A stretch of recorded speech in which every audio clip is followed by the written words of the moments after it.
What's on your mind this moment? As someone who used to suffer from an extremely irregular sleep schedule, I can tell you that pulling an all-nighter to fix it doesn't really work. If possible, you should try shift it gradually. I read some research that suggested at most, you could shift your body clock by an hour each day. It's important to move your whole schedule too, not just the time you wake up but your meals and daily routine as well.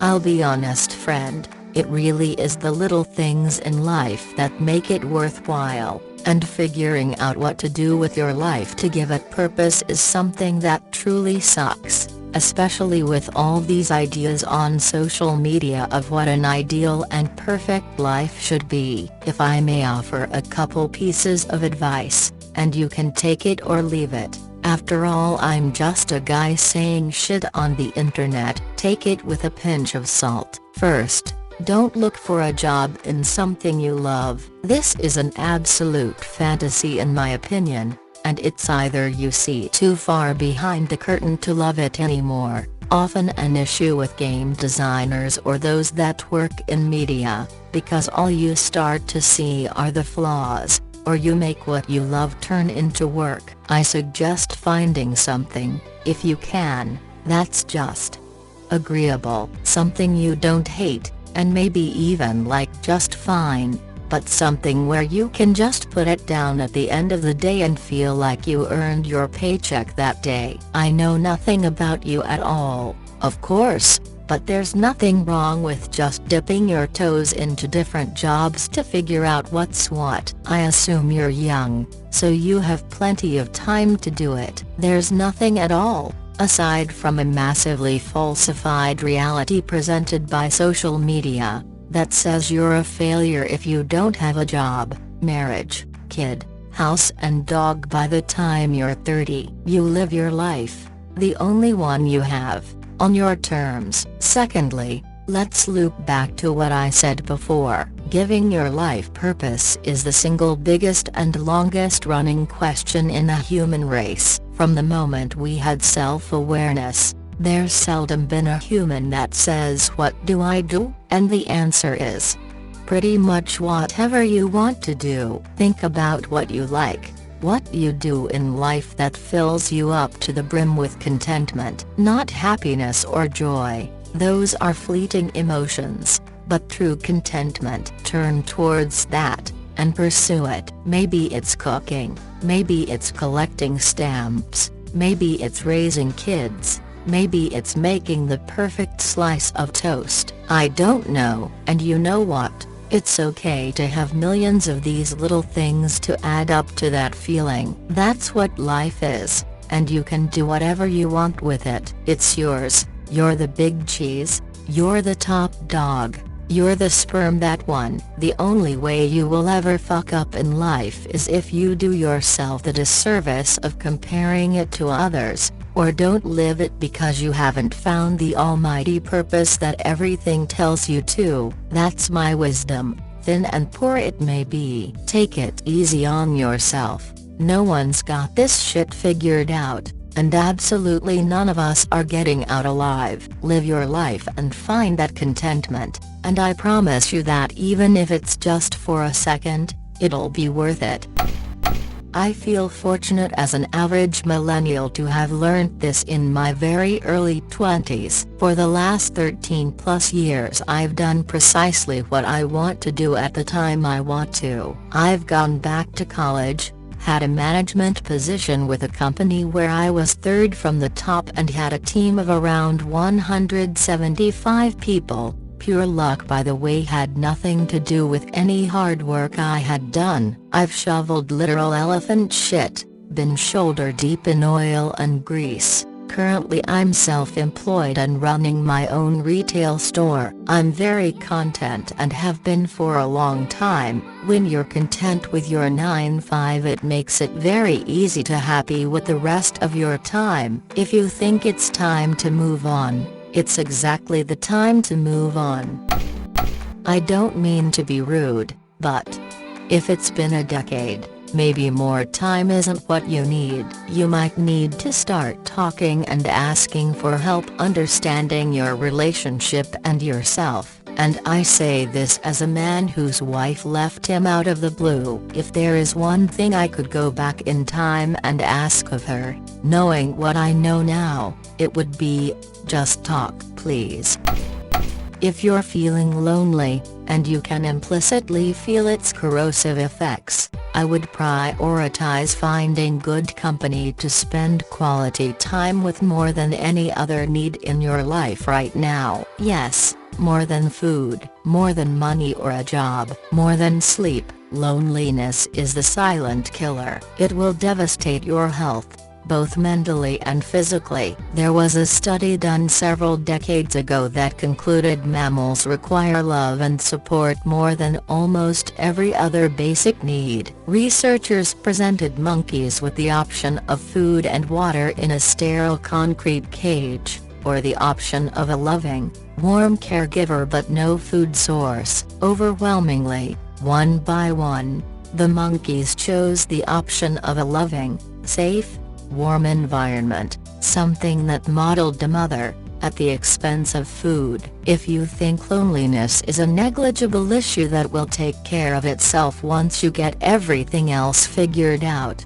you're wrong. Having good friends who support you, being around people who you love and respect, or having a good family that looks out for you is paramount to your health, and I would encourage you to do everything you can to get it. Now, for a lot of people, that's a tall order. Social anxiety is real. Isolation is real. Toxic families exist, and not everyone was born into the right conditions that gave them a tribe and a community to fall back on. So if you're struggling to find a tribe, that's totally normal and valid, and it's not a reflection of your worth. But still, try. Volunteer at a soup kitchen. Go to church, even if you don't believe in God or aren't religious. Join a sports league. Do something for 1 hour a week, and you'll start noticing the difference. Just prioritize. No one commits a mass shooting because they felt hungry or they were poor or unemployed.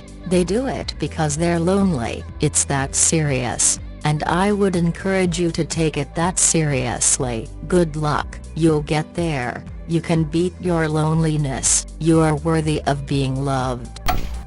My wife and I went through this. I'm so sorry it happened to you and whoever else was involved in the pregnancy. Our hospital did a memorial service for people/families that had miscarriages. I think it helped provide a little bit of closure, but I still cry thinking about it sometimes. My wife had it harder than me, so I tried to be there to support her. At first I thought I had to be the steady, strong presence, but she needed to know I was grieving with her. It was sort of comforting for her when I told her how I broke down sobbing in Walgreens picking up the meds for her. It was bad. Snot falling down, full choking sobs, so she knew it wasn't just her who was really struggling to come to terms with what happened. When you are ready, I do think it helped her to talk to her close friends about it, and other women who went through the same thing. Feel free to reach out if you need to.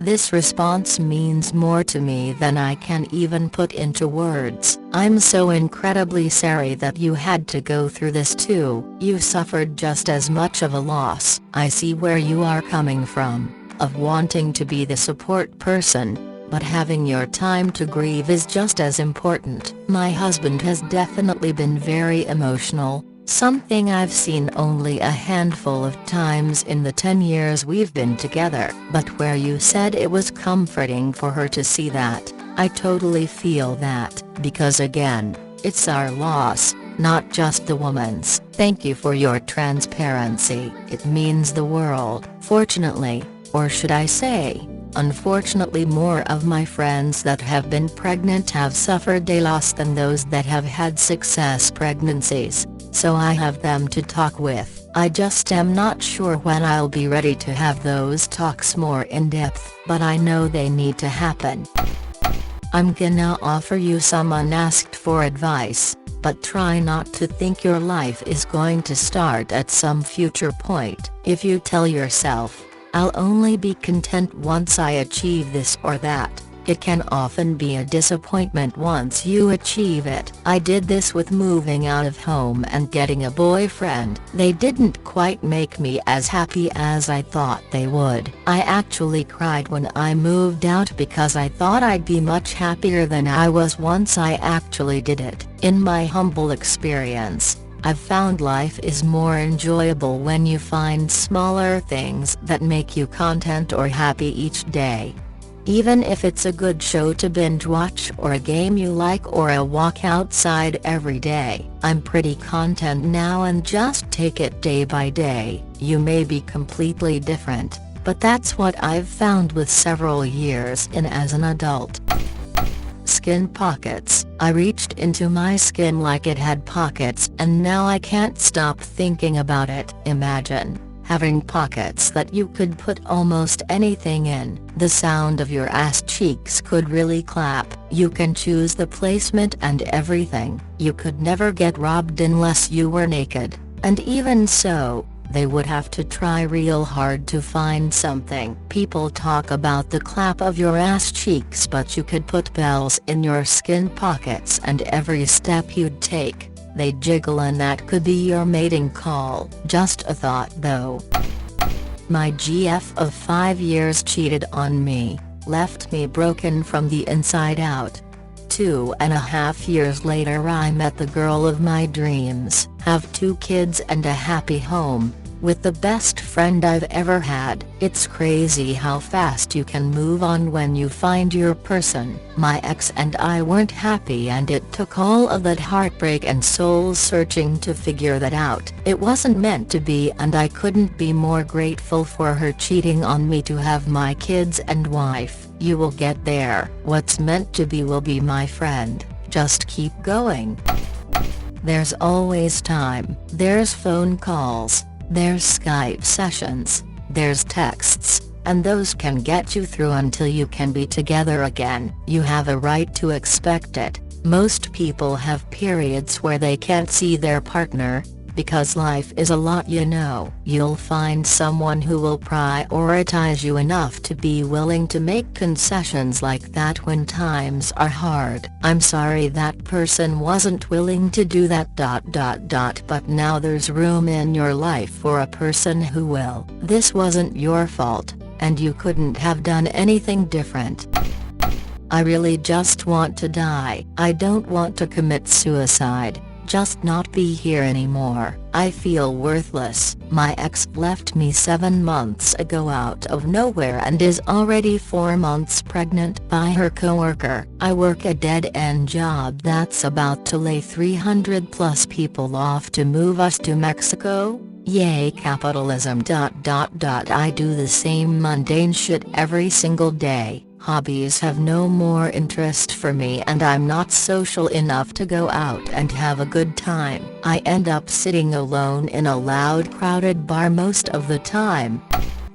I am going through a lot in my life and it's just so stressful, so that stuff is on my mind a lot. Kid almost died in January. Still get a bit nervous though I have gotten better. But just the thought that it could have happened and in the least expected way creeps into my head every now and then. Still feel like an ass for trying to wait on the doctor's appointment instead of going to her right away. I honestly didn't think it was as bad as it was. She seemed fine. Then my mom has early signs of dementia and I'd give I actually care or not. We have a complicated relationship. I did something awful a couple of months ago because of past trauma makes it hard for me to say number. So feeling guilty about that. The guy didn't do anything wrong because of past trauma. Sometimes I can just scare myself into things I don't wanna actually do. Working with a therapist. My dad, who used to abuse my mom and siblings, is having another kid. Though I do believe people can change and I do honestly think he did. I just can't shake the feeling that this new kid might be in danger, and that mixes with the thought of why weren't we enough for him to change? More minor things: I have a crush on my friend and I've completely melted down because I can't handle my own feelings, and I think I am doing everything wrong.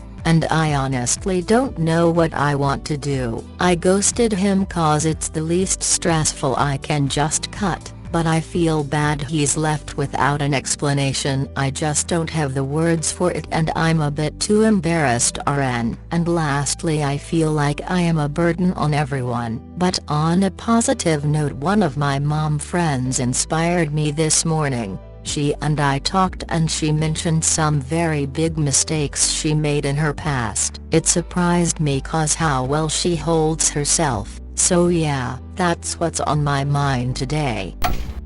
It's my birthday, so existential crisis day, anniversary of me fucking for the first time, so a lot of memories of that. Got messaged by my ex so that 2 different lass hopefully see her credited on some movies soon. Apparently, my other half just not able to be a functional human being, and working out what to do with her now that we've bought a house together. How to fix the problems with said house. How to get back to the gym and feel good about me again. The beard trim earlier helped with that after 3 months without a razor or time to look after myself.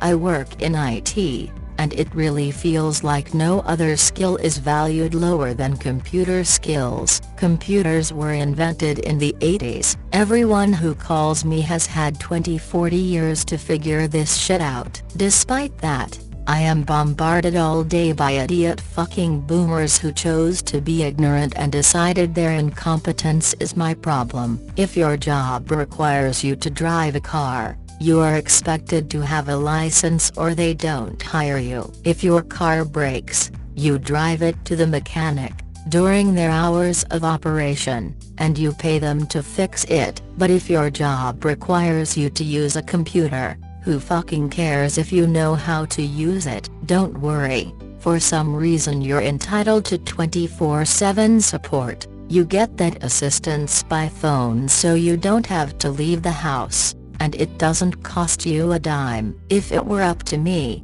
everyone who has ever said I'm not a computer person would be fired on the spot. Go work at Wendy's. Making French fries doesn't require a computer and they're all hiring. In the meantime, all of the overqualified underpaid millennials will do your job better than you do it, and maybe shit will get done in the workplace. I'm a millennial that sucks with computers because of an idiot principal that decided to yell at the one teacher that was trying to teach us how to use them because it wasn't on the state standards test. Then we were expected to know how to use them in HS, so we all had to essentially teach ourselves how they worked. Yet my idiot sister gets a free iPad at school yet can't seem to fucking count change. Y'all IT people need to get paid more. Can't count the times I've been embarrassed to ask for help and y'all still saved my ass without complaint.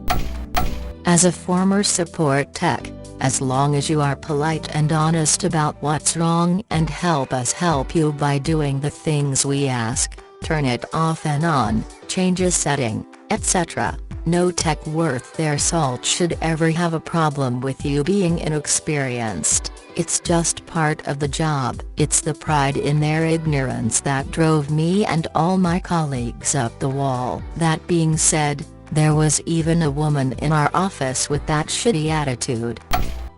All you really need to be able to do is identify symptoms of your problem, and Google them. You're now a computer person. App crashed? Think about specifically what you were doing when it happened, and Google app crashed when doing thing. That's pretty much all there is to it. The only real advantage IT professionals have is that they've either seen these problems before and remember how to fix them, or they have better knowledge of what things are called so they can Google them more accurately. The most important thing, which these non-computer people fail is not just giving up the instant something goes wrong and dismissing yourself as unable to handle it.